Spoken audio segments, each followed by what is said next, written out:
Okay.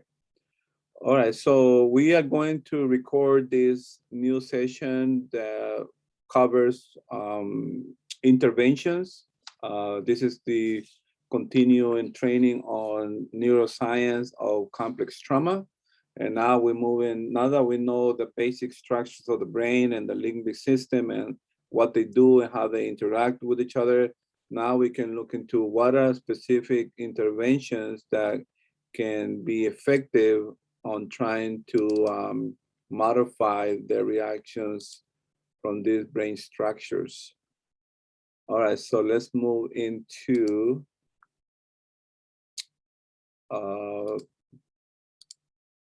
this is again, now that we have a basic understanding of the limbic system, the major structures of the brain, and how they are active or non-active in trauma responses and triggers, now we can talk about what interventions can be effective as we work with clients in trying to improve the symptoms of associated with complex trauma. So here we go.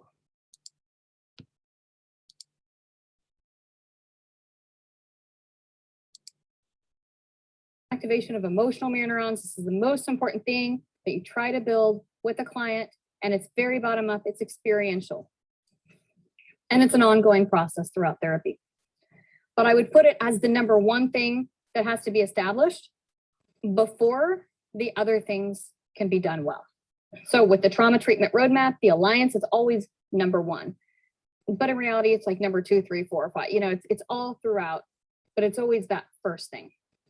May not always be sufficient, but it's always necessary. We're going to take a break here in about 15 minutes. We're still kind of moving through treatment. So intervention, looking at the alliance.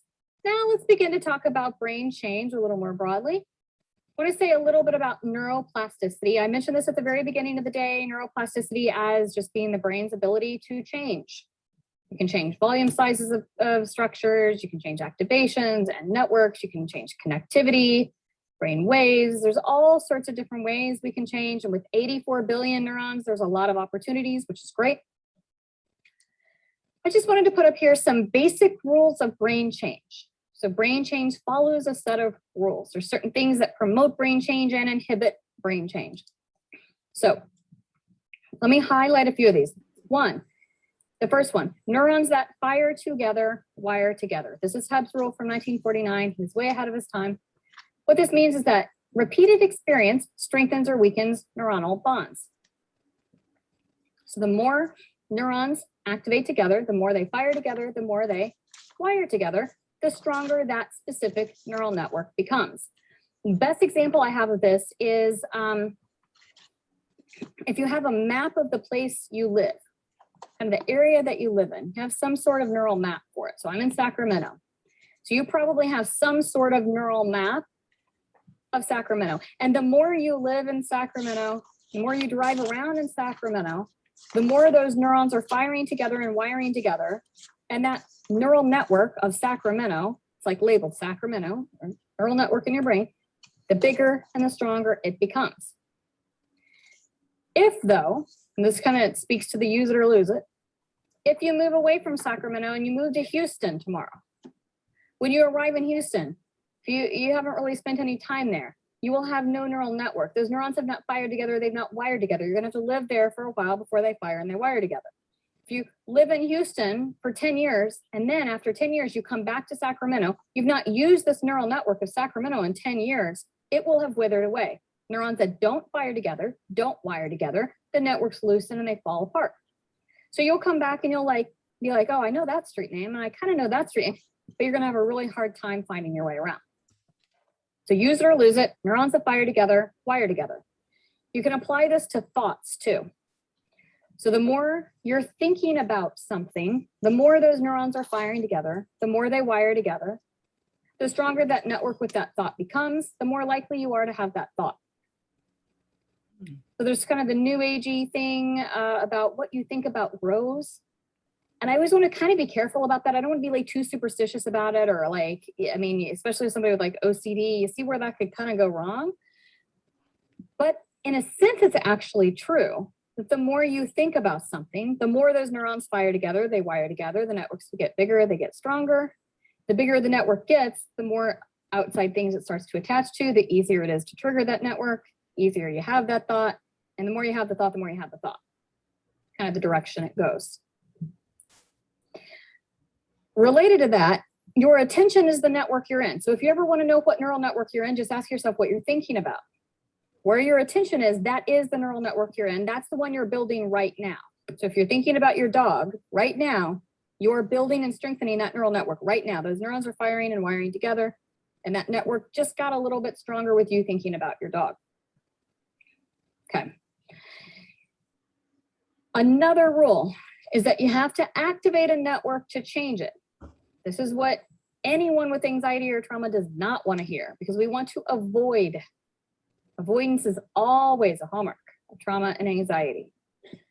It's rational. When something is dangerous or scary, or it may hurt us, or it has hurt us, the only rational thing to do is to avoid it, and to avoid anything that reminds us of it, just to be safe. The problem with avoidance, though, is that then there is no healing really that can take place. We can't shift a network. We can't change a network without activating it. So your avoidance will not heal your PTSD. We have to activate a network in order to change it.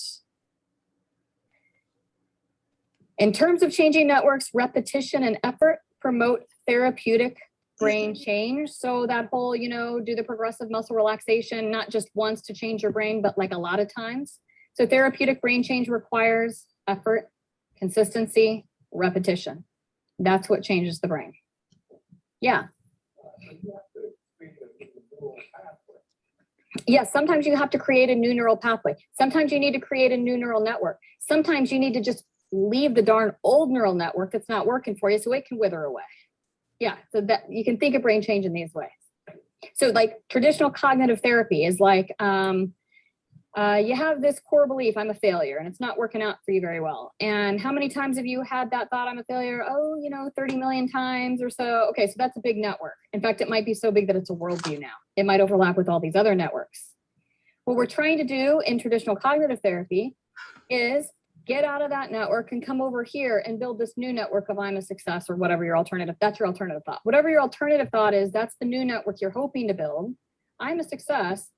And the second that you suggest to them that they're a success, they're like, no, I'm not. That doesn't feel right. Well, no kidding, that doesn't feel right. There's nothing to attach to. There's no network here. What feels right is the networks we've created. But we still, we identify the cognitive distortions because it helps us get out of that old network. And then we come over here and we look for evidence of the new network. Times in my life I have been successful, things that went right in my week over the last week and how I contributed to them. So we're trying to build this new positive network. We're doing affirmations. We're writing I'm a success in lipstick in the mirror, and we're like gratitude journaling, and clients are like, oh my gosh, this is ridiculous. But even for like the 30 seconds, you're writing down the things you're thankful for, or one thing that went right. For that period of time, you're not in that network. So for that 10 seconds, for that 30 seconds, you got to break from that network. Over time, you want to tip the scales a little more in the positive direction, knowing that the more you can leave that old network, the better the chance that it starts to weaken and wither. This is the whole idea behind cognitive therapy. I'd say don't pressure clients into believing the alternative thought anytime soon. I kind of don't like in cognitive processing therapy or in some types of CBT, we have those ABC sheets and it's like your alternative thought and how much you believe it right away. It's like, well, no, you're not going to believe it right away. That's okay. It's still worthwhile to come up with it and then to slowly build that network to get out of the other one. That's cognitive therapy. For those of you doing acceptance and commitment therapy, while we're at it, acceptance and commitment therapy is about staying in the network you're in. So in acceptance and commitment therapy, it's not like stop having that thought and have this one instead. There may be no alternative thought at all. In ACT, it's staying in this network, but let's add some elements to this network that weren't here before to make it less distressing. Let's neutralize this network so it doesn't feel so scary, because if we can neutralize the network, then we readily leave it. Because remember, things that are not emotional, we're not interested in. The brain's not interested in. So what this might mean is that we have some really distressing thought network, and we try to add a component of laughter in. So an example of this, client I had in my practice, her very, very distressing thought was, I'm fat. She would have this thought, I'm fat, and oh my gosh, I'm fat, and I can't drink the wine, I can't go out because I'm fat, I can't even see my friends. I mean, it would just totally derail her. Just this ridiculous thought, just these darn neurons firing together. It meant nothing, right? But she had this really intense reaction to it. So did a very classic ACT type of exercise where I had her sing, I'm fat. Sing it out loud. And I won't sing because it's terrible, but she's singing, I'm fat, I'm fat, I'm fat. She's singing it. What happens when she sings it? She starts to laugh. Not because it's actually funny, this horrific thought of her being fat, but she starts to laugh because it sounds bizarre. So that's a traditional ACT exercise. Another one is saying it in a Donald Duck voice. Just sounds ridiculous. So she starts to laugh. That's the introduction of something new in this network that's supposed to be dark and scary and horrible. Now all of a sudden laughter gets to be a part of this network. It doesn't really fit. It starts to very slightly shift the network to where over time, with repetition, she starts to take the thought a little less seriously. Now when the thought comes to her that I'm fat, she hears it in the Donald Duck voice and she's like, there's that thought again. Doesn't impact her.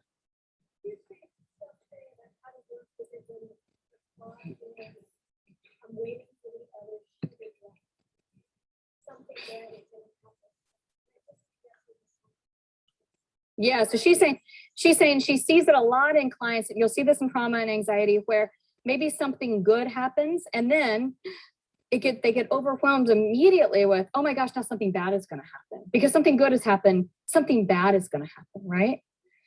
The way to conceptualize this with neural networks is that something good happening is actually linked. So networks are linked to each other a lot of times. Not all trauma networks might be isolated, but networks tend to be linked to other networks. So like you have this big network of dogs and then, your Maltese is like kind of hooked into it. And then linked to that network is the cat network because you have a cat too. And then linked to that is like, cat food. And so these networks are linked. So something good just happened and I feel happy. That's activating a network of, ooh, I feel happy. That might be tightly connected to the, oh my God, something bad happened.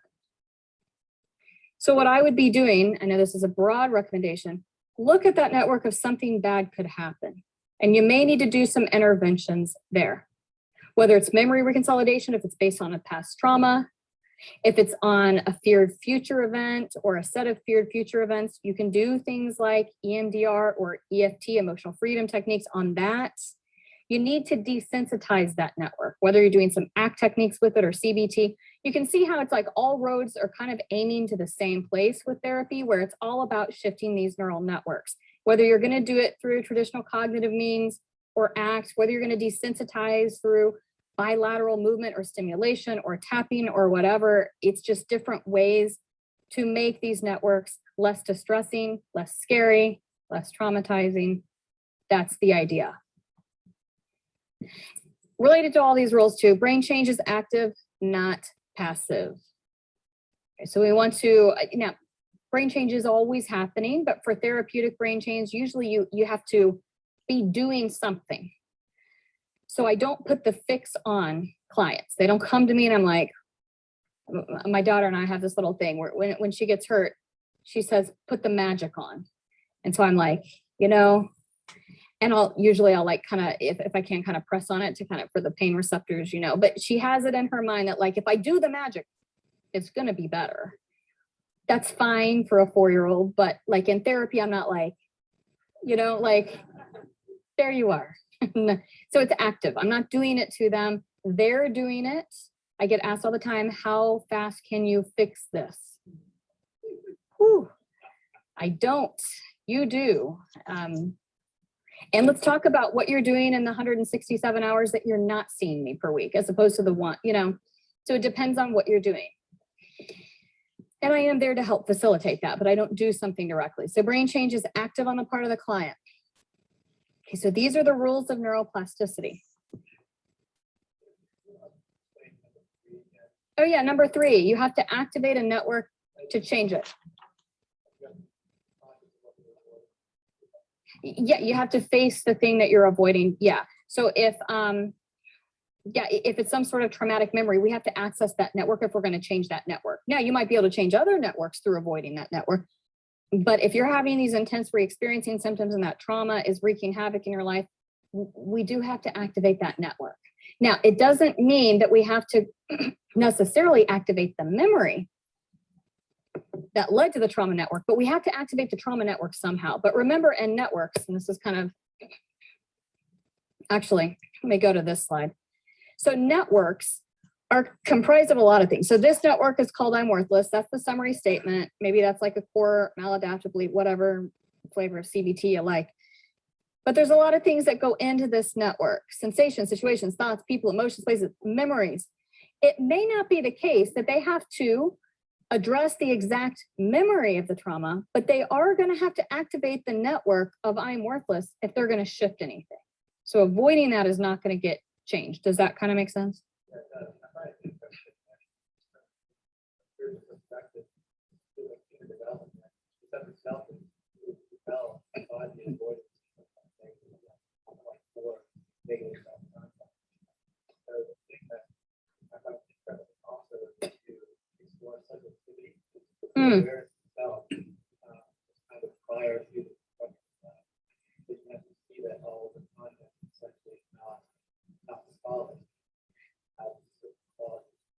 Yeah, I see what you mean. Yeah, and know that when you're working with networks, you're not necessarily strong arming it to be different, right? There's different ways, like ACT would be very different than EMDR and how you're dealing with it. Let me give a summary statement to those watching about what you just said. So go ahead and give me a summary statement and then I'll repeat it. In terms of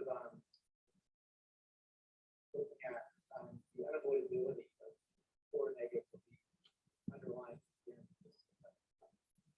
So there's this unavoidability about having some sort of negative core beliefs. Yes. It's a developmental necessity. Yes, yes.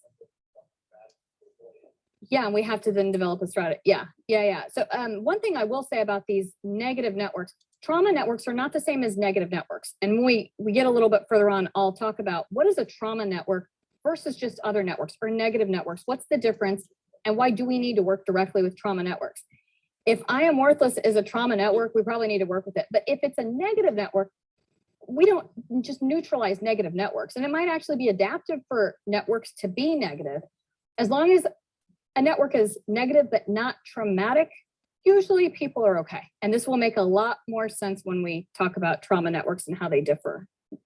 Okay, and why you would need to intervene. Okay, but there's a lot of components of networks. A lot of times what you need to do is just have one point of entry to begin to shift a network. This is just me showing that neural networks a lot of times are integrated or they're connected to other networks. This is why you have one thought and then it leads you to another thought and then it leads you to something else and then it leads you to something else. So maybe I am destructive is actually linked in if you're healthy. If you have a healthy integrated brain, I am destructive might be linked into I'm capable. Okay, which might be I'm smart. It also could be linked to another negative network like I'm bad. Okay, so we want integration of networks, and I'll describe why when we're talking about trauma soon. Okay, but this is usually how the networks work. Know that when, I said this before too, when a network gets really, really big, it can be not just a network, but it can start to overlap with other networks. It can turn into a worldview where this is the lens through which you see everything, is I'm a failure. That is so hard to work with. It's not easy just to exit that network, right? Just think of something different because it's not even occurring to the person that there's another way to think. That is just reality.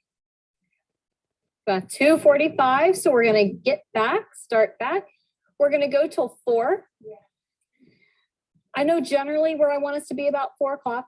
There's some flexibility built in. We seem to be doing pretty good on time. I want to pick up where we left off. So just like before, I'm still, taking questions. I'll probably tighten it up again, just a little bit, making sure we get to about where I'm thinking we need to get to by about 4. We'll end right at 4. We'll pick right back up at 8. We're talking about these neural networks.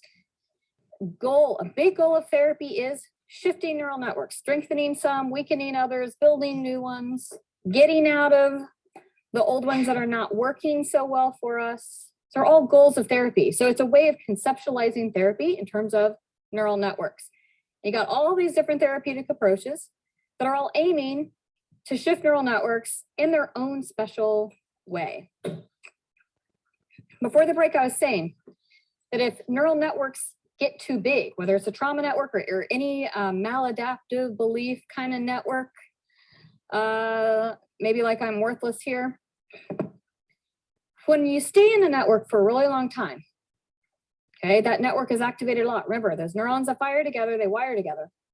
The more you stay there, the bigger the network becomes and the more that starts to attach into the network. Now, all of a sudden, I notice every time that something makes me feel worthless and it becomes part of the network and it gets bigger and bigger. And so it's no longer just a network that I can dip in and out of, but it becomes the worldview.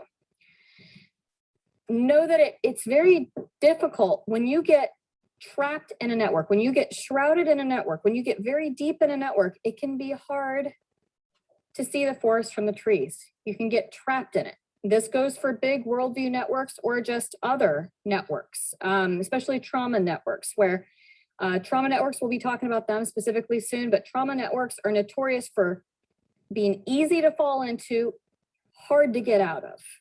Okay, so you get sucked into it, you get shrouded in it, okay, you get immersed in it, and it's hard for people to make sense when they get lost in these networks. That's why those distorted beliefs tend to come up and people say things that don't make a lot of sense. Like somebody arrives to your office 2 minutes late and they're like, oh my gosh, I'm such a failure. I'm so worthless. I'm late. And you're like, well, how did you get from there to there? But that kind of shows you how big that neural network is. So people get irrational sometimes when they get trapped in a network, because when you're trapped in a network, the only thing you can see is stuff that's consistent with that network and you can't see outside of that. Okay. Kind of a demonstration about neural networks. Would somebody who's sitting kind of close to me up here volunteer? I'm going to stress you out a little bit. So volunteer to be stressed. I'm going to ask you what color this white napkin is. Anybody want to be stressed? Okay. What's your name? Renee. You can sit right there. You don't have to go anywhere. So for those of you watching, I'm just going to ask her what color this white napkin is. Okay, that's all I'm doing. Okay, Renee, what color is this white napkin? White. What color? White. Are you sure? Yeah. Are you positive? Yeah. What color is this? White. You're hesitating. Are you sure it's white? Yep. Okay, what color? White. Now say it loud. Everybody can hear you. What color is this? That napkin is white. What color? White. What color? It's white. What color? It's white. You're doing good. Just a little more. What color? It's a white napkin. Okay, what color is this? White. What do cows drink? What do cows drink? What do cows drink? Water? There you go. She did it right. She did it right. Actually, give her a hand. She's like the only person who's ever done it right. Okay. So I almost said milk. Milk. Okay, for those of you watching, so it's, what color is this? What color? White. Unexpectedly, I say, what do cows drink? And she wanted to say milk. She paused though. She's like, what? Okay, that pause right there. What that is, it's her climbing out of the network. We all have some network on our brain called white. We all do. The more you focus on a network, the deeper in it you get. So your attention is the network you're in. So I was having you focus on white. So you're entering that network deeper. Getting her all the way in that network, then unexpectedly I activate cow drink. Well, in the context of white, what's the only thing that goes with that? Is milk.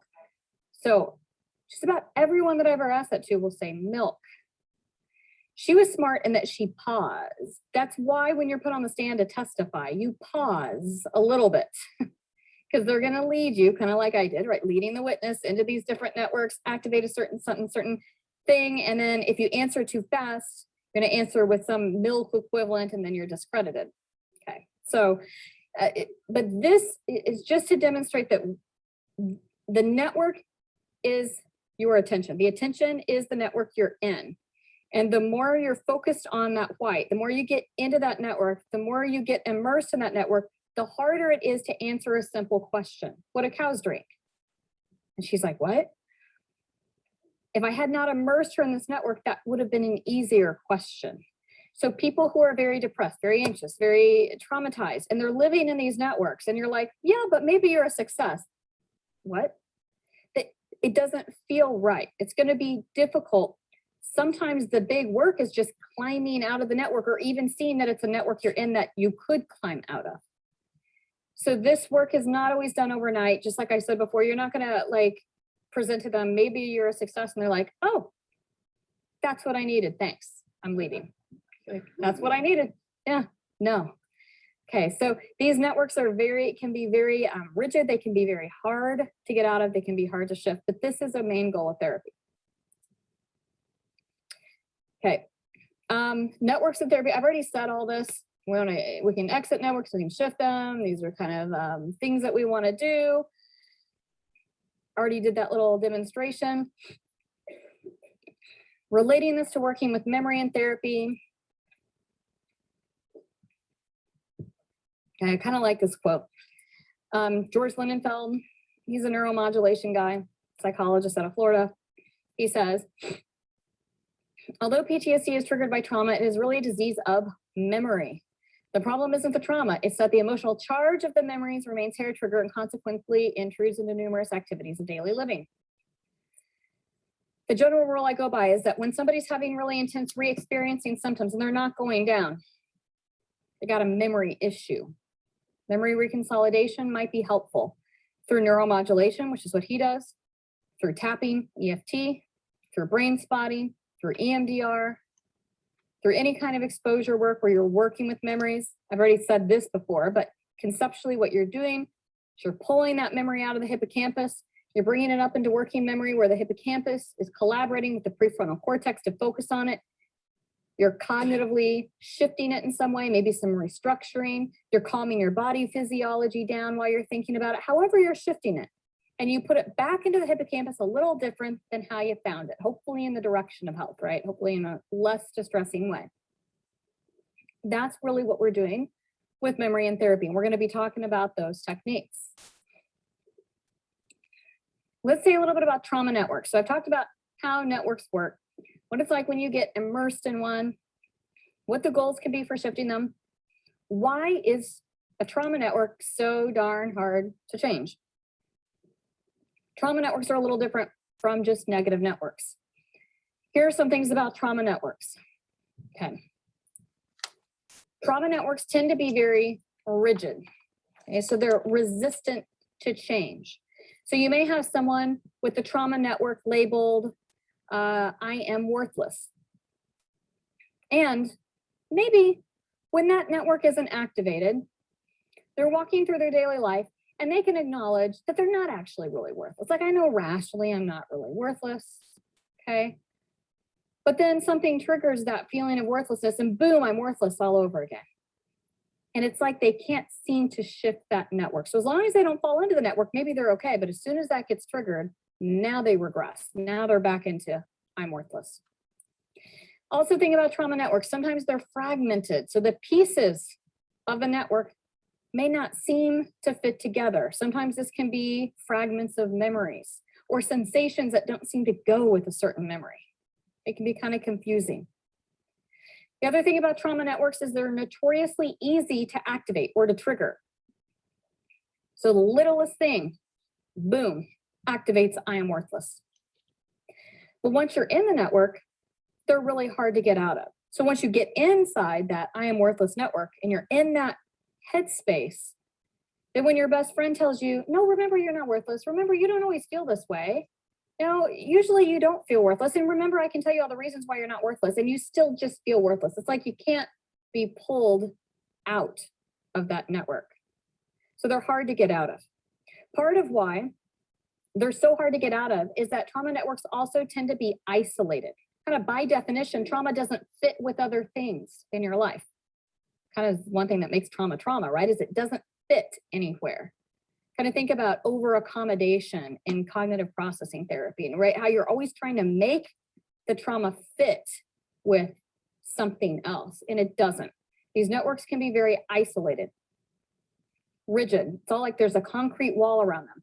Easy to get into. There's always a door letting you in, But once you get in, the door slams and it doesn't let you out.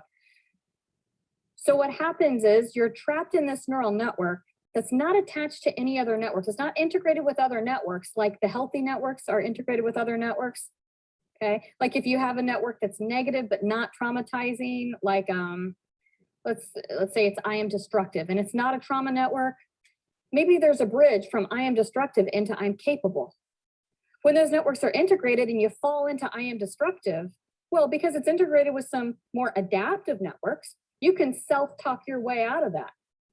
Okay, yeah, but I am capable of these things and I'm not all bad because there's a bridge from this network to this one. So you can engage in your own self-soothing and positive self-talk and you can get out. Trauma networks though, boom, you get trapped in. They're impervious to new information. So you had this experience where you were helpless or where you felt worthless. And then you had 50,000 experiences after that where you were totally worthwhile and you were totally successful and great things happened. And you have all these awesome networks for all these great things, but they can't seem to touch that one. Okay, so this is the nature of how they work. So what do we want to do? We want to make these networks less rigid. We want to tear down a concrete wall. We want to desensitize to these networks so that they don't feel so bad. Yeah, they can probably always be a negative network. You know, you imagine the worst thing you can imagine, maybe loss of a child. Like that's not going to be a neutral network ever. But you want to lessen the distress, desensitize to it, and then begin to integrate it with more adaptive networks. So maybe I'm worthless with I'm capable. We want to start to integrate these things. This is kind of the goal I see of trauma treatment. And does that make sense conceptually? It's kind of what we're wanting to do. I'm going to be talking as we go through different techniques. I'm going to be trying my best to stick to techniques that have good brain change, some good neuroscience backing, so that we can really tie together this type of cognitive technique strengthens this area of the brain.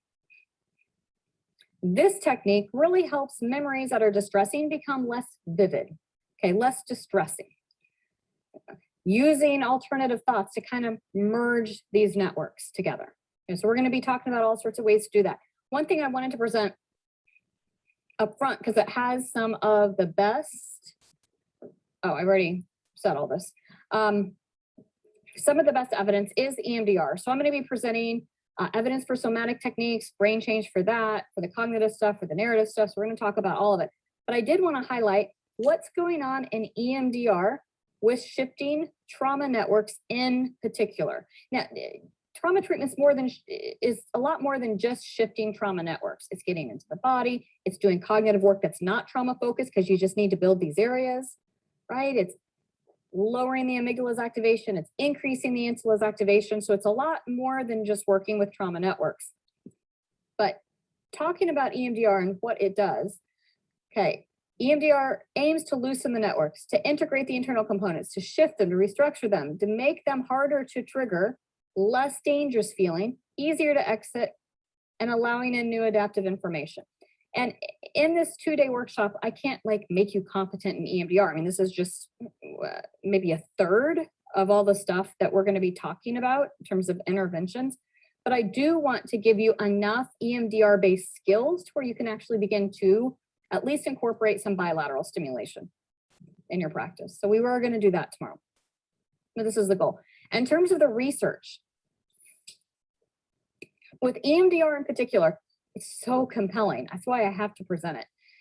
Okay, look at all this. This is like a neuroscientist's dream. Okay, it should be a clinician's dream. Okay, first of all, look at the very top one. Decrease activation in limbic areas, increase activation in prefrontal brain regions. Okay, so putting in English, remember the structures of the brain that were in that yellow bridge category? Thalamus, amygdala, insula, hippocampus, all those. Okay, it helps with decreasing some areas of the limbic areas, such as hypothalamus, thalamus, amygdala, decreases activation of those structures, increases activation in these top brain areas, thinking areas. Then if you want to get more specific, because that's kind of a general finding, Specifically, reduced amygdala activation, helping with fear extinction with EMDR. Reduced thalamus activation, which actually leads to less reactivity. We didn't talk in detail about the thalamus any more than just the thalamus sends sensory information to other areas of the brain. But after trauma, the thalamus can actually get too active, gets hyperactivated. And when it gets hyperactivated, what it does is it sends the information to the amygdala even faster, and it sends that information up to the thinking areas even slower, which intensifies the amygdala's reactivity, makes you more impulsive, kind of what it comes down to. EMDR reduces amygdala activation. It also reduces thalamic activation. It also reduces insula activation during trauma triggers. Remember, during the re-experiencing symptoms, the insula is hyperreactive. It actually decreases that in those moments. What it does not do is increase the insula's activation at rest. Okay, so EMDR is not going to help you with that, but it is doing a lot of good stuff. Also, EMDR has been associated with increased ACC activation. ACC is anterior cingulate cortex. The cingulate, remember, is your self-regulation center. It increases a piece of your cingulate, reactivates the cingulate. It also activates the prefrontal cortex, that thinking brain, including DLPFC and VMPFC. DLPFC is just your outer parts of the prefrontal cortex. VMPFC is ventromedial, it's the center. So basically what that's saying is that EMDR helps activate all of your prefrontal cortex, like the whole thing. Super helpful. EMDR also increases hippocampal activation, not volume, but activation. Also very helpful. And finally, it enhances or strengthens the connection between the amygdala and hippocampus with the prefrontal areas. So, okay, so what that means. You know, there's connections between like all brain areas. After trauma, the connection going from these thinking areas down to the amygdala and these thinking areas down to the hippocampus can be extra weak. They're actually weak in us, period. Like they're always weak in everybody. Those are called efferent or downward connections. But after trauma, they get really weak. So what that means is that if the amygdala is firing and you're trying to talk yourself off the ledge, you're trying to reason with yourself, it's okay, don't be so upset, and you're trying to use these areas to downregulate the amygdala from the top. After trauma, that's actually really, really hard to do, even harder than usual. Okay, so EMDR strengthens that connection so that the connection running from the thinking area down to the amygdala is stronger so that you can talk yourself off the ledge a little easier. You can reason with yourself a little bit better. That's what that means. Okay. It also enhances the activation or the connection between the thinking area and the memory center, the hippocampus, which allows the hippocampus and the prefrontal cortex to collaborate better when you're going through the process of reconsolidating memories, of working with the memories that you're pulling out of the hippocampus. So these are a lot of good findings, right? You got amygdala, you got some insula stuff, you got some hippocampus stuff, you got some prefrontal cortex stuff, you got some cingulate stuff. That's 5 for 5. So in some way, changing all the 5 main areas of the brain that are implicated in trauma in the direction of health. So if you've read EMDR research and it's kind of like, it seems like the people have drank the Kool-Aid, that's why. Because there's actually really, really good findings if it's done right. Remember though, what EMDR will not do, increase the insula activation, get you in your body. And that's the #1 mistake people make. They jump right into the cognitive stuff, or they jump right into memory reconsolidation or EMDR or tapping or whatever they're doing. They jump right in. And then what happens? Clients dissociate. Insula's offline. They're not stable. They're not grounded. And that's where we lose people. So we're going to talk about the order of operations for trauma treatment, how not to do that, because that's when EMDR becomes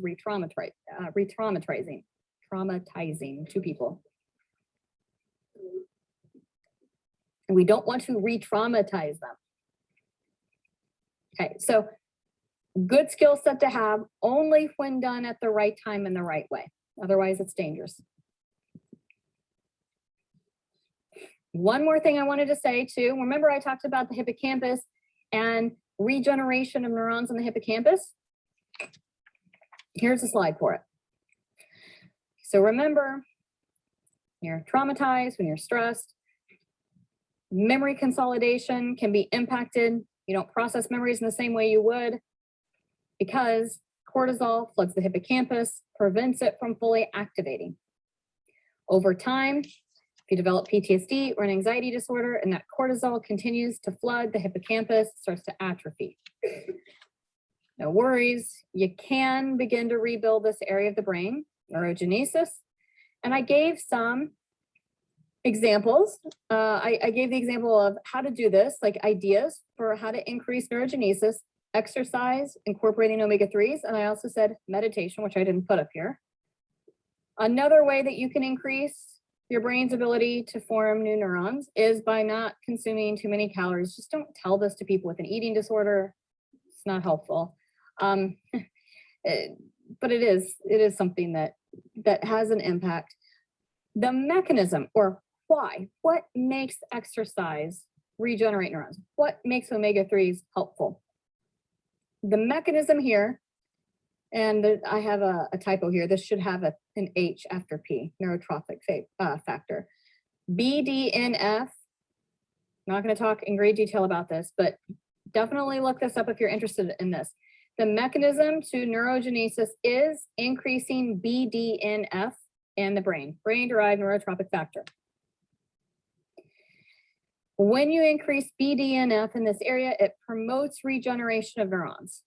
So it's not like brand new neurons that are developed, but there are pieces, fragments of neurons that were obliterated by the cortisol that are still floating around in the hippocampal area. Might be the little arms and legs of them, little dendrites, the cells. What you can do is you can get a hold of these dendrites, and with BDNF, you build a new cell from the dendrites. Pretty cool. This is how it happens. So really, when we're talking about building new neurons, regenerating neurons, we're talking about how to increase BDNF. And these are just some ways to do it. But you can Google ways to increase BDNF, and you can find all sorts of stuff out there. I mean, diet stuff, dark chocolate, blueberries. I mean, you know, go on your walk, do a little dance, and eat some chocolate. And like, you got, you know, just don't smoke weed. Okay. I'm not saying that there's no good use for marijuana. I'm saying for neurogenesis, it's not good. And we've known for a long time the effect of marijuana on memory, right? I mean, it's kind of common sense now, but this will decrease BDNF. Aging to some extent will decrease it, although you're never too old to learn new tricks. And experiencing chronic stress, just because you're working against yourself, with chronic stress is more cortisol, and you don't want to work against yourself. Oh, I'm sorry. Like why? I don't know why too many calories seems to inhibit BDNF, but that's what's been found. I don't know. Sometimes people also ask me about CBD, because that's a thing. I only have animal research for you, and rats, it increases BDNF. So maybe the THC, not so good for BDNF, but the CBD in rats is good for BDNF. So there's your research limitation there. I don't know if it, yeah. But that's promising, right? I mean, I think that's already kind of promising. So we'll see kind of what happens with it. I wouldn't like go out and recommend it just because of that, but that's where it's at. So BDNF seems to be the mechanism. Yes, you can regenerate neurons. It can seem to help with these prefrontal areas to some extent, kind of also, but not as much as the hippocampus. So this is how you can do it. And I say the PFC too, but just know it's really found mostly for the hippocampus.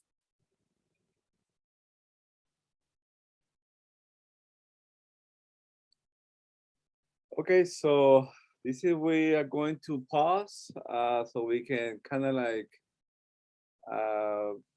review our notes and together kind of make sense of what they're describing. It's a lot of material, but it's, I think, very important material that we can be very comfortable in understanding, not just for our understanding, but how we can explain it to our clients. So we were introduced to neuroplasticity in the past, where like almost like this a bit, the brain's ability to kind of like do some healing.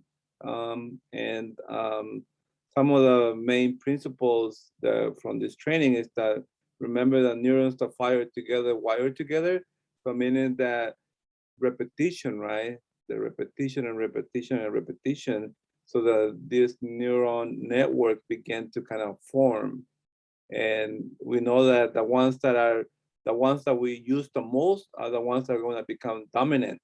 The ones that we use less are going to eventually become weaker and kind of like just be not activated as much.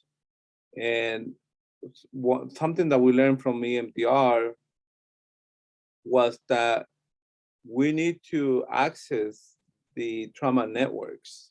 We need to, what's the point of entry? Like, how are we going to enter into these memories, into these networks in order to change it, in order to modify it?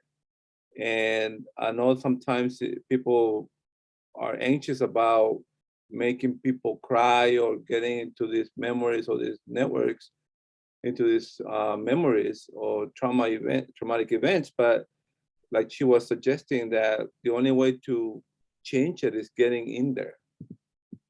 So what's the number one defense mechanism for people with trauma? Dissociation. Avoidance. Avoidance. And so avoidance is almost like a natural conscious effort, and dissociation is something that is just subconscious, just overwhelming. So your mind goes somewhere else. Instead of addressing the issue, you dissociate from the moment. You're not there presently. But a conscious effort will be avoidance.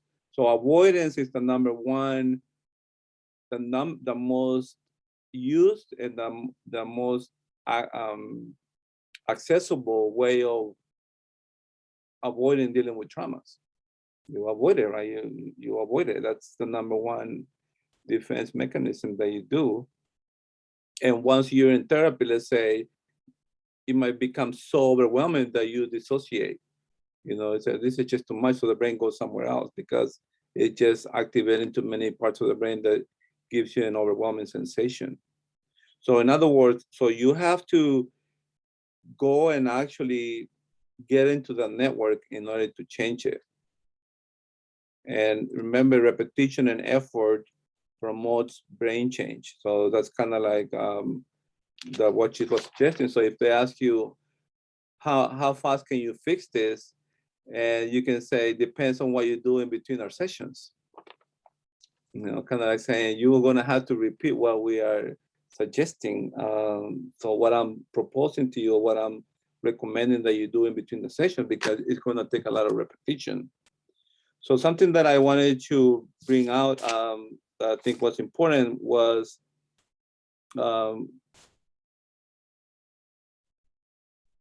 well, this is a little going forward, but when she was talking about EMDR, when Estela was consulting with me this week on these new clients, particularly the one that has multiple traumas, I was telling, and we were suggesting, where do I go? How do I begin, with this? So something that I suggested to Stella was to develop a safe or calm place, to activate the insula, because as you get into the networks, the client has to have the ability to go into this safe or calm place in order to not feel overwhelmed. So that when you feel the client is getting overwhelmed, then they have this ability to go to this place where they can kind of like feel safe and feel calm and be together, rather than going into dissociation or saying like, I can't handle this, I'm not coming back. So I think what she was suggesting again was and she was saying all these things about how EMDR has the ability to do all these wonderful things, but not the ability to activate the insula. So the insula will be kind of like a bottom up, so that would be like a uh, a grounding exercise, kind of like so it's not going to be a top bottom, but a bottom up, where you're going to allow, or you're going to help the client get better containment or the flooding emotions when she gets those. So that's kind of like what I was suggesting to use Estella, on Wednesday when we consulted about this client, because of the amount of distressing emotion, flooding of emotions, and also the history of self-harm. So kind of like saying that you need to have a good base, a good foundation that she can go to whenever she feels overwhelmed. So let's see, going back to the notes here. So repetition, repetition, repetition. And remember, those negative networks are so rigid, are so like difficult to change. And let's say the negative thought that she was suggesting, the only way that it's going to do it is through repeated affirmation, writing, saying it, and looking into gratitude and whatever intervention you're using. But the idea is to activate it and repeat it and repeat it. So like she was saying, like this, I am worthless. So when you have this trauma network, or I'm worth it, it's going to have so many components around it. Like she was saying, like, the sensation, situation, the thoughts, the people, the emotions, places, and memories that are all associated with I'm worthless. So, and it's like she was saying, it's so easy to fall into it, but it's so hard to get out. So kind of like, and that's how it is. And those clients, remember we call them the but, but those are the ones, that have all these overlaps of all these networks, like nothing works. So when she says, when it overlaps into different networks, it becomes a worldview of the world is bad, the world is not safe. So it's almost difficult to change because you have to change so many networks. It's not just one, but it's so many those are the most difficult clients to work with, because you're not just in one network, but there's so many networks. And when one gets triggered, it overlaps it with so many that the person really does feel like worthless. And you tell them, yeah, but can you tell me a one time when you felt differently? They never remember. So what's the point of entry? That's kind of like, you have to be aware of that. What's the point of entry? Is it going to be a bottom up or a top bottom intervention that you're going to be getting into? But the only way is getting into it, into the trauma network, modify it by repetition, repetition, repetition. Did the illustration, like, if I come to you, like she was doing, if I come to you and I say, what do cows drink? Everybody's gonna say cows drink water, right? I mean, what else would they're not gonna drink beer, they're not gonna drink, Coke or anything. Cows drink water. I mean, that's what they drink, right? But did you see how she was manipulating the network of the white napkin? And almost like with that exercise, it clearly illustrates that when you're in a network, it almost like everything that is associated with the network is going to be the automatic. And that's why you're saying, like, leading the witness in court, because they keep asking you, almost forcing you to say something automatically, and then they discredit you because, oh, you're very inconsistent with your answers. It's kind of like in forensic work. It's kind of like a trick or a tactic for people to get you into fall into traps. And almost in this exercise that the lady did, the person that was being asked, she paused, right? She was gonna say milk. In my head, I thought in my head when I saw that, I said, oh, milk, but it's not. But it's kind of like I think illustrates how networks work.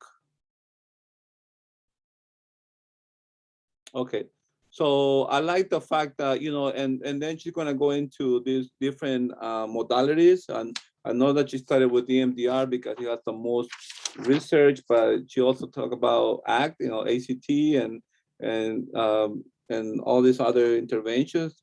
The idea is to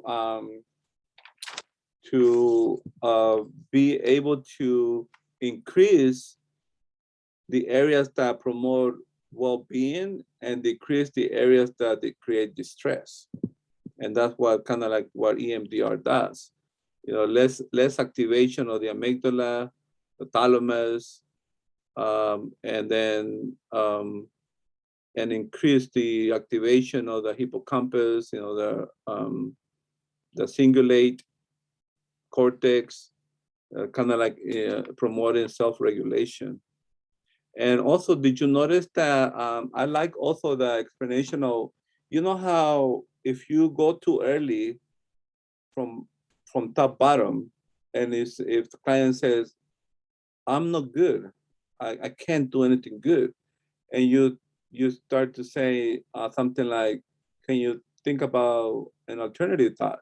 Can you think about the time that you were good? If it's too early, clients are gonna kind of dismiss it. It's not gonna make sense because going from top bottom is weak. There's not a lot of pathways, so you almost have to build a bridge because there's nothing. And I like also what you said about, you want to introduce something that doesn't attach to anything. So you have let's say a highway, right? You have a highway, like say 5 lanes in each highway, and that's the only one you go to. And you say, can we get to that place through this road? And there's no road. It's just like, bushes and everything. There's nothing there to create. So what is the new concept or the new idea, the positive idea? What is it going to attach to if there's nothing to attach to? And everything is about networks. So if there's a few networks and they're too weak or too scattered, or they're not dominant, they're not strong enough, clients are not going to go there because there's nothing there. So you almost have to build it through repetition in order to create a new pathway. Okay, so that's what I have to say. So moving forward, again, this is not something that through this training, you're not going to be doing EMDR, but the training is going to give you confidence to have enough confidence and skills to be able to do, if you want to do tapping.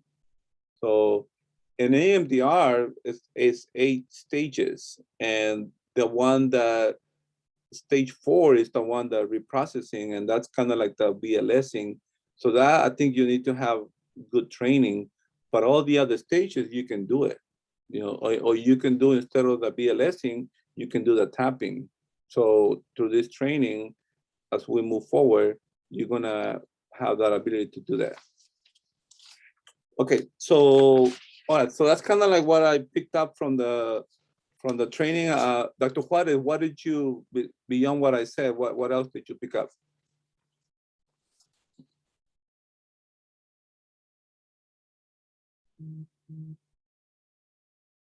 I'm still trying to like process everything from what like you said, from what she said, because it was like so much information.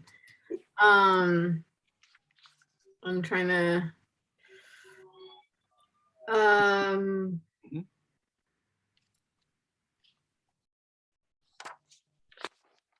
yeah, I think for me, it's just just understanding exactly what is going on in the person's brain in order so that I can conceptualize it, I guess, and somehow understand my client with my interventions. Like, what would be the ideal interventions for that moment?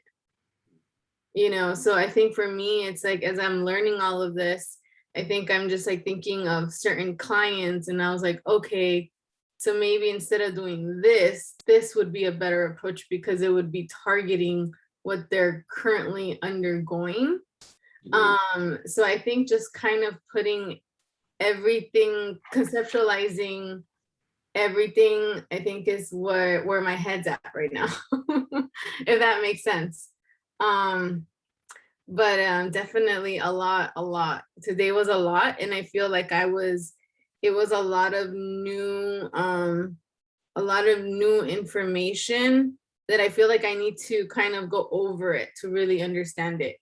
Because I feel like I kind of was getting a little bit lost with some of the stuff.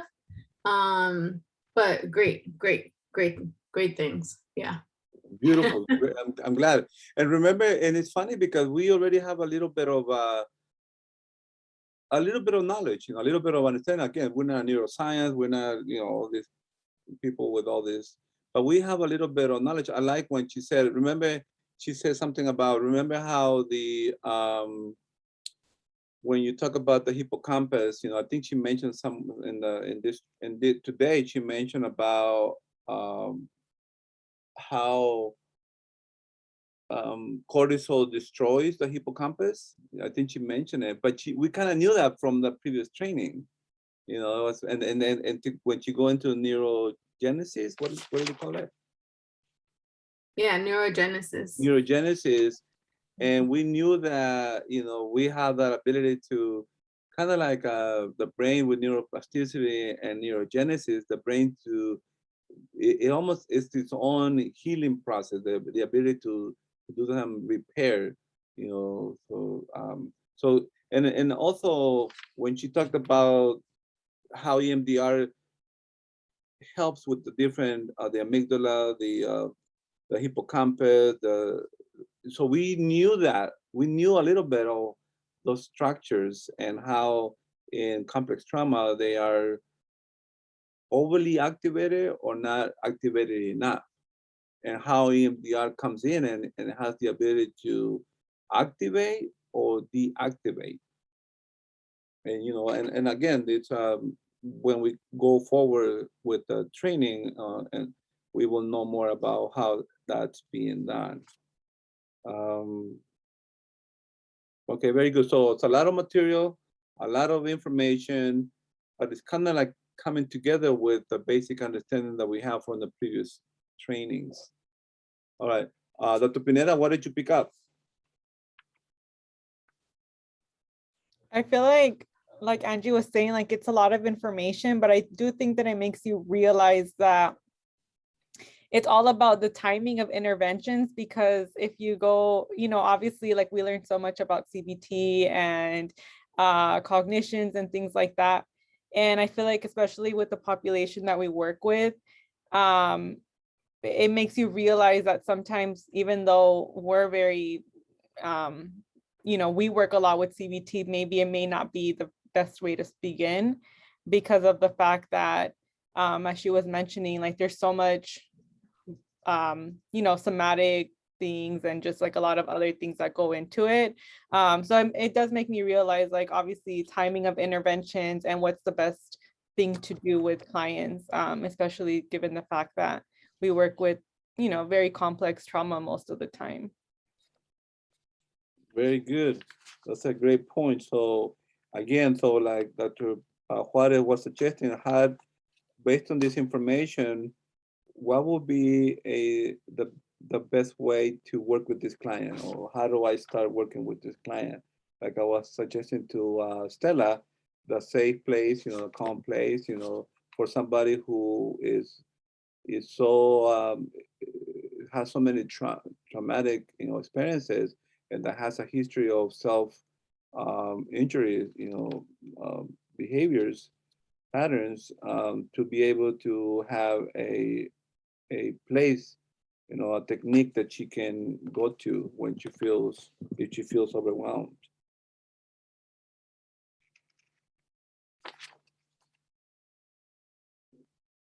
Okay, so, all right, Dr. Vera, what did you pick up? So remember how you showed us and introduced to us the neuroplasticity video, the Spanish one? Oh, yeah, So yeah. it just made me remember that video a lot of like everything. And previously, or what I have done with my clients is I show them the video, but that's it because I had no context. So now I am able to show the video and go over the rules and sound smarter like Estela did with her clients. Good, excellent. And just reinforce what the video is telling you, because before I would just be like, oh, yo, like, look at it, mírelo, no, cómo se refuerza más la otra guía, you know, and that's pretty much what I would just reflect on what the video said. But now I know, because I have this information and the rules, I'm able to apply and explain a little bit more to my clients. And I think the other thing that caught my attention was where it says your attention is the network you're in. So most of my clients, or maybe all our clients, they're like, ya no quiero pensar en eso. Like, I don't want to think of this anymore, but they're still thinking of it. So they can like get out of it. So what I have done in the past with my clients is I tell them, okay, if you're crying because of like domestic violence or grieving, whatever the case is, I tell them, okay, cry for an hour once a day. And then next day you do 50 minutes, and subsequently you're going to reduce them. I would do that because in my mind, I was like, okay, they'll be in the present, in the moment, and not thinking about the past. But now it reinforces this neuroplasticity because it's getting them out of that network of the trauma or the grieving or whatever they were processing. And they're able to reduce and like kind of lose that network that they have. So it makes sense now. I mean, before I was just doing it because of like, oh, it works. They'll be presently, but I didn't know the biological aspect of it after having this training. Excellent, very good. So, you know, we don't want to sound narcissistic, right? Because that's not what we do. But we want to sound knowledgeable so that we can almost convince or impress our clients that we know what we're talking about.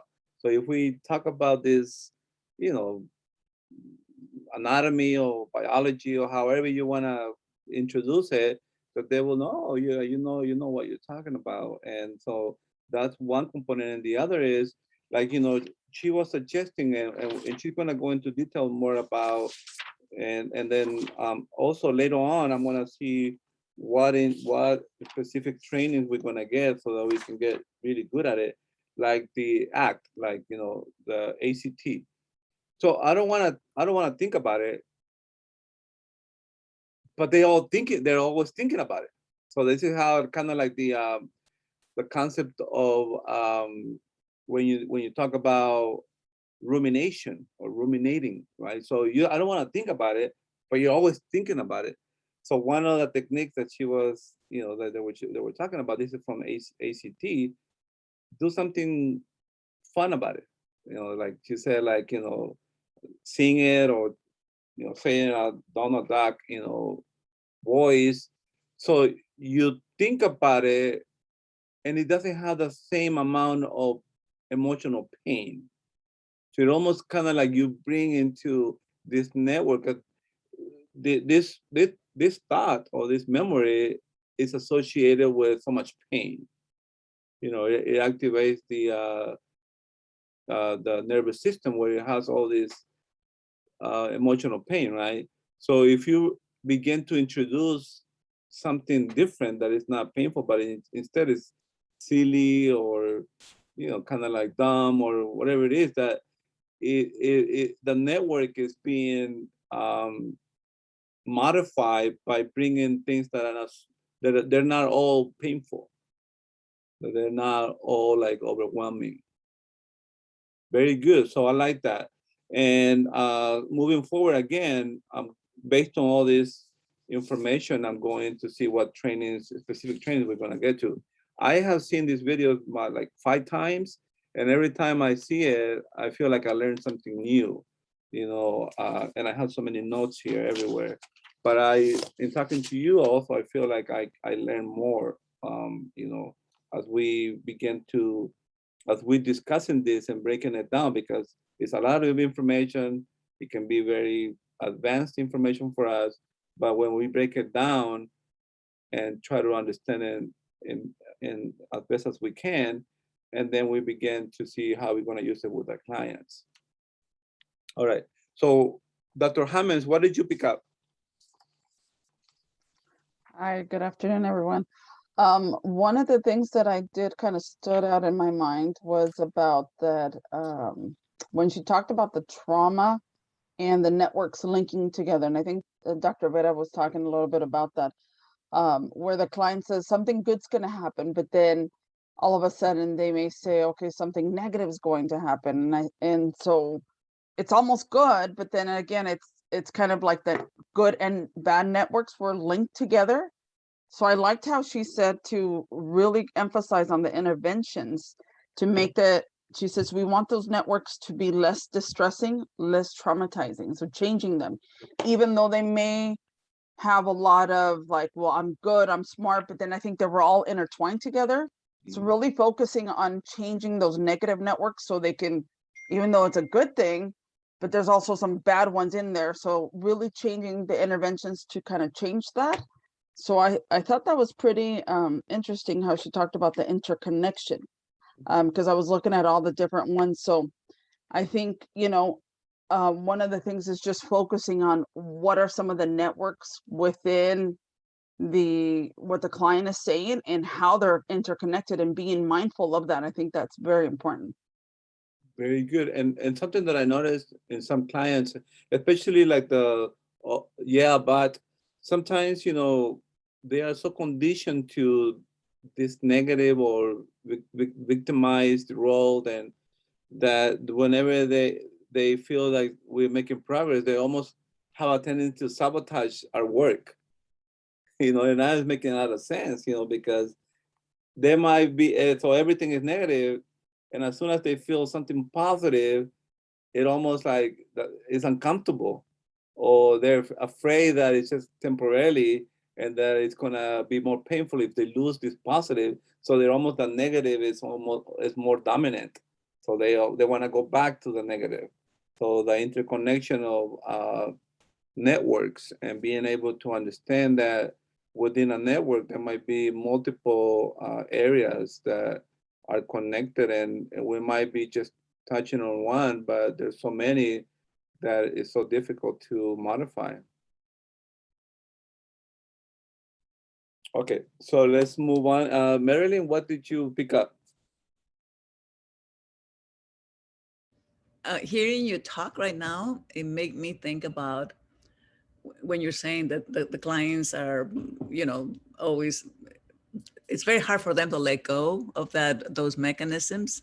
And it makes me wonder about the purpose that even that served to them. So it had been a repetition of this memories, this trauma. And so it served a purpose for some reason. And then now it's hard to let go. So if it's obvious to me and natural to think that you would start from the bottom up and then out, so that they learn another way of thinking and they trust themselves. It just makes me think a lot of different things.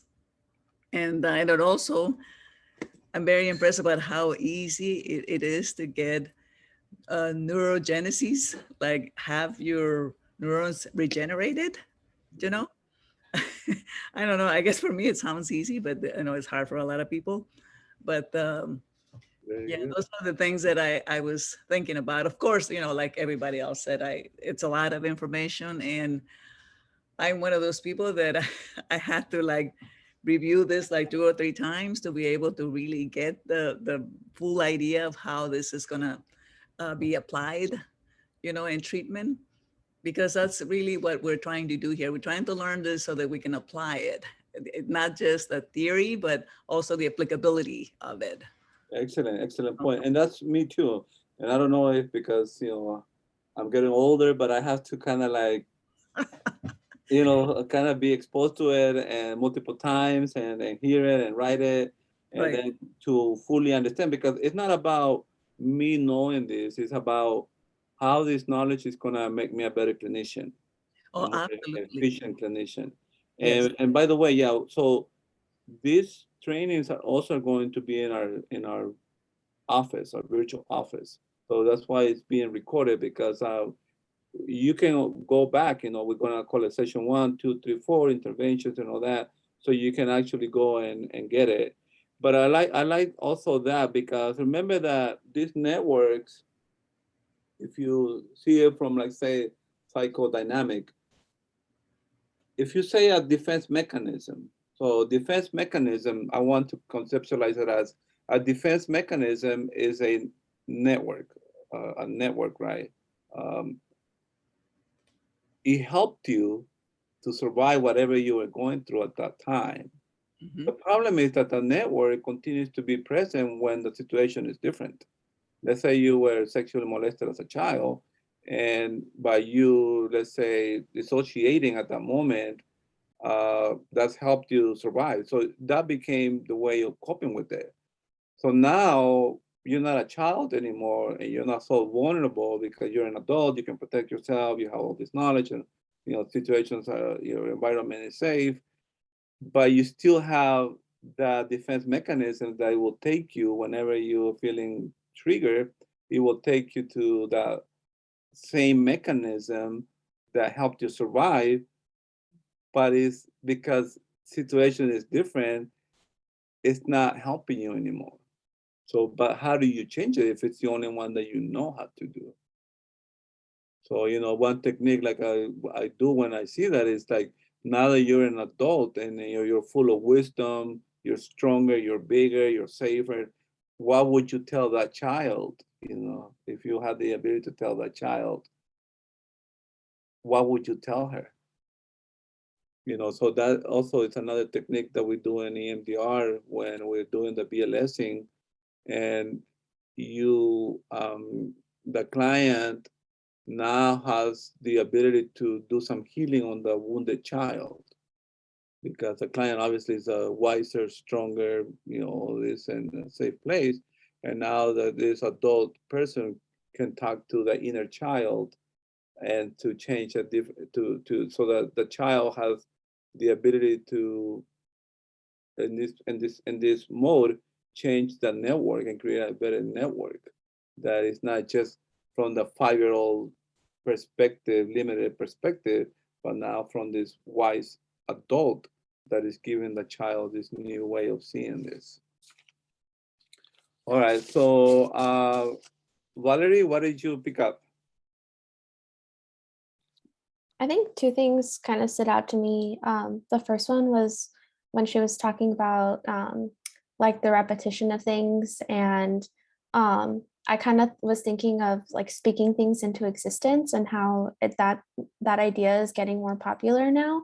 And even when I first thought about it, I was like, that sounds silly. Like, what does that even mean? Like, you can't say something and then it's going to happen. But I think just like thinking that even though somebody is like in this negative place and is like setting this goal for themselves and like actively working towards the goal, that's like where the change happens. So as long as you're actively doing something, then that makes sense. And then the other part where she was talking about like leading the witness and the whole like the white napkin and everything. I was thinking about one client in particular, the one for the immigration, Luis, because I'm seeing him and his wife. And so to like, I was thinking of like their dynamics and how like not just with him, but like other people in general, when you're having like conversations with people and you're trying to prove someone wrong and you keep like you're questioning them, obviously like very direct questions like on your side, and the other person's kind of just trying to prove them wrong, and you don't like, you're just answering the questions, you're just like going with it, and you don't stop to like think about what you're actually saying, like you're just trying to like give the other person a response. And so the whole idea of like taking a pause and thinking about what you're going to say first kind of just took me to that client in particular. But yeah. And that's a good point, because when you are emotionally responsive, you're not going to take a pause. Mm-hmm. People, it's like, remember I told you that I learned this from the hard way. that whenever I saw an email that was kind of like, it triggered me in some way, that I will say something and then I say, well, why did I say that? So now I don't do that. You know, if I see an email and say, oh yeah, so then I say, okay, what is happening here? Why am I having this reaction? What would be my best response? So it's kind of like people a lot of times don't have that ability. They just automatically, because that's how you are conditioned to respond. So tell me a little bit more about, you said speaking things into existence. Tell me more about that. Yeah, I don't know. I just like see things on social media or even just like people in my cohort, like, oh, I'm gonna be a millionaire one day or something. And they sound super outrageous. And I always thought, okay, that sounds silly. Like, what do you mean? You're just gonna say that and then automatically it's gonna happen. But I think just like having that like optimistic view of life and like having something to work towards, like if it is a goal of like a future career or something like that, then okay, like what are you doing to get there? Like I've seen people where like they're in these negative life circumstances, like I don't know, like I just got into a car accident and like I lost my job, but you know, one day this and this and this is going to happen. So then like I don't know, I've seen people kind of use that to like help lift up their spirits and get them out of like that negativity. Very good. That's great. So that could be a good a new defense mechanism for somebody who feels like it's in a victimized role.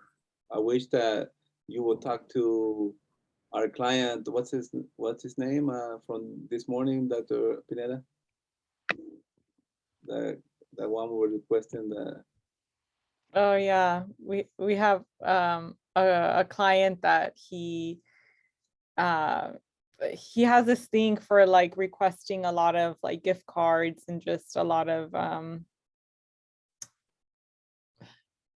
I don't know how to describe him, almost like a expectation for maybe everyone else to solve his problems.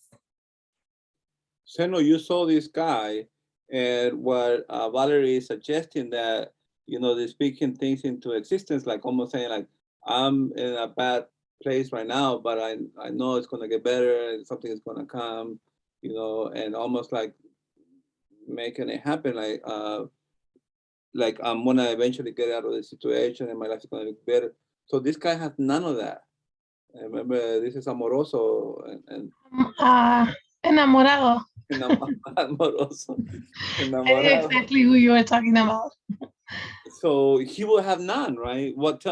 So how can he develop some of this based on what you recall and what we are learning here? I remember trying to like problem solve with him and like reality checking, like I mean, I tried everything with him and trying to explore like, okay, well, what do you have now that could possibly help you, or the resources or whatever. But he just wouldn't. He was like, no, but like all the time. So I think that I'm like the most positive person ever, and like he even was like, I don't know what to do. It was I mean, even like when it came to like food banks, because he would ask for a lot of gift cards and stuff like that. So I would tell him like, okay, well, this is available, this is available. And he would say, no, but I don't have a refrigerator. Well, yeah, but they have other things, like it was just, everything was a no. So how was it for you with that? Because you are such a positive person, and you have somebody who's so negative and nothing is working. How did the kind of transference get? It was frustrating for me because he was like a fairly young, healthy person, comparing it to other people that are not. And so that to me meant like a hope of like getting back on your feet somehow, and he was like, no, nothing. And now that we watch this video and we see how your neurons connect and they keep on connecting to the same negativity, and then they become your worldview, like that really, makes sense to me. it's kind of like you dig yourself into this hole and then that's it. You don't see nothing else. So, you know, like working now for a couple of years, it was hard for me to understand, you know, the negativity behind the trauma. But now that, you know, we get this training and we really see the client's perspective, it's where they're at. And that's all they know. And that's all they see because is their coping mechanism. That's kind of what's kept keeping them alive, to be in alert, to be just thinking of like the worst case scenario all the time. So it kind of makes sense, you know, that's like how they've been surviving. So I think if I was to talk to myself with him going back, I would just think of more like being more patient, and even probably like I really like the suggestion to think of something funny or sing a song or something like that, because that's silly, you know? And I think that would really work because I love humor. And I think in a person like that that is so negative, that might have worked because like it's silly and you probably don't want to do it, but then you kind of tell them like, do it, it's your homework, or like try it with me or whatever. At some point you're gonna break to them, and at least they're gonna laugh, you know, and that's the whole object behind it. So I think, you know, like with like him, you would have to really totally have to shift.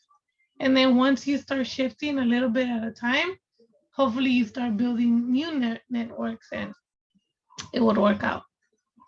Very good, excellent. I like that because, you know, when you talk about codependencies and like women who stay in abusive relationships, all these people with the worldview, negative worldview, people who are very difficult to work with. And so it makes a lot of sense, you know, and I think as anybody would be frustrated, irritated, or easily to judge, you know, how stupid or, you know, how can you do that? But when you think about it from this perspective, and we know everything, everything is neurons.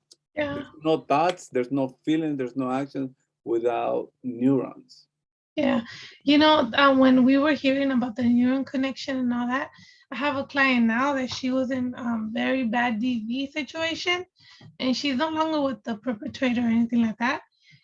But when we talk, she tells me like she wants to start from the beginning of her relationship and talk to me about like everything that happened, like a timeline kind of, but she wants to tell me everything, right? And I tell her the more you say it, the better like we learn, you know, your brain is gonna connect it differently every single time, you know. But at the end of her stories, always she tells me, okay, if you think I was stupid, tell me I was stupid. Like, tell me when I was dumb about it. And I'm like, wait, like, I'm sure the guy will tell you that all the time. Like, you know? So I try to use her own words into like, okay, well, who told you that? Like, where did you, why do you have that? Like, why does it have to be negative? Or like, you know, like he's being, you know, all those ugly words that she uses. But now it makes sense because it's constantly in her head. And see, now I'm gonna use all this like that we're learning to help her because she's stuck in a negative place. Yeah, and it's about those networks. I'm working with a 71-year-old lady from Chile, really smart lady, very insightful. You know, we have this, sometimes I feel like I'm talking to a colleague because she's been in therapy for a long time and she's now in a group with Kaiser. And she has all this insight, right? Because she's been in training with multiple trainers and good presenters and therapy. And now that I introduce these concepts, you know, it's almost like there's no amount of insight, there's no amount of intellectual abilities, there's no amount of coping skills to get rid of a network, a trauma network, unless you kind of go into it. So you can intellectualize it and think that you're the greatest and everything, but trauma network is gonna be there, and she gets triggered a lot by, you know, different things, and she in her mind doesn't. She said, "Why am I so far into this understanding, and why I still feel so emotional reactive, when I hear this, like the partner calling her stuff or making her feel different ways. And now she's beginning to understand and put all the things together, and kind of like saying, okay, unless we do some modifications to those networks, no matter how intellectual you get, it's almost like you have to be emotional. The emotional intelligence has to develop also, be in addition to your intellectual abilities, your emotional abilities too, so that you're not being triggered. You're not saying these things or doing these things to hurt you or hurt others, or being triggered where you become very hypersensitive or you spiral down or whatever you do, because you don't have the emotional intelligence to understand when you are being triggered or why you're being triggered. I was thinking about, sorry, I was thinking just about, like, how trauma, borderline, it stems so much from trauma, and it like makes so much sense now how like trauma just can impact so much of your cognitions and just like your emotional ability to regulate, and just because, like it's interesting how when you've been hurt, like, when you've gone through trauma, and then people with borderline, a lot of the times, like their ability to hurt others with just like simple words, or just, it's so powerful. And it's just interesting the way that trauma impacts, to that extent, I guess you can say. Excellent point. And I didn't present to you because of the time restrictions. There's a whole section on how to conceptualize trauma. So we learn about the different areas of the brain, right? The limbic system. Now we're learning about intervention, but there was a section in between on how to conceptualize it. And then that went into, it went into lifetime, consequences of trauma. They went into personality traits. It went into like the DSM-5. We skipped a whole area that will kind of explain what you were saying, that the individuals they don't realize, how these traumatic events, traumatic experiences have the ability to pretty much influence the rest of their lives. And we know it through the ACE study, right? We know that through the ACE study, not just in terms of personality, in terms of substance abuse and mood disorders and all that, but also physiological damages like chronic conditions. All right, so everybody had an opportunity to provide feedback.